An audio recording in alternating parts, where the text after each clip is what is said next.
నాకు దేవుడి మీద పెద్ద నమ్మకం లేదండి. నాన్నగారు వచ్చి ఇందాక హనుమ వెనకాల ఉంటాడు, గుండె తట్టి నడిపిస్తాడు అని చెప్పారు. ఇలా అయిన వెంటనే కోపం వచ్చింది, ఇదేనా నడిపించేది అని.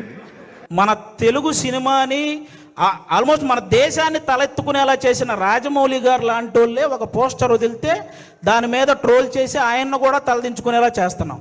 అరే, ఒక అనుకున్న ఈవెంట్లో అనుకున్న టైం ప్రకారం ఒక గ్లిమ్స్ ప్లే అవ్వలేదని ఎమోషనల్ అయ్యాడు. అంటే ఆయనకు ఆ సినిమా పట్ల ఉన్న హార్డ్ వర్క్ గురించి, ఆయనకు ఆ సినిమా పట్ల ఉన్న డెడికేషన్ గురించి మనం హ్యాట్స్ ఆఫ్ చెప్పాల్సింది పోయి అందులో కూడా ఏవో కారణాలు వెతుక్కొని ఎలాగోలాగ ట్రోల్ చేయాలి. అక్కడ తప్పు జరగలేదు అసలు.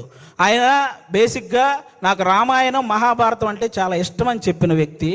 అలాంటి వ్యక్తి ఎవరైనా రాముడి గురించి నాకు తీసే అవకాశం వచ్చిందని చెప్పిన వ్యక్తి ఆయన ఆ రోజు హనుమంతుడి మీద అలిగాడే కానీ అవమానించలేదు. ఇది ఒక్కటి అందరూ గుర్తుపెట్టుకోవాలని నేను మనస్ఫూర్తిగా కోరుకుంటాను.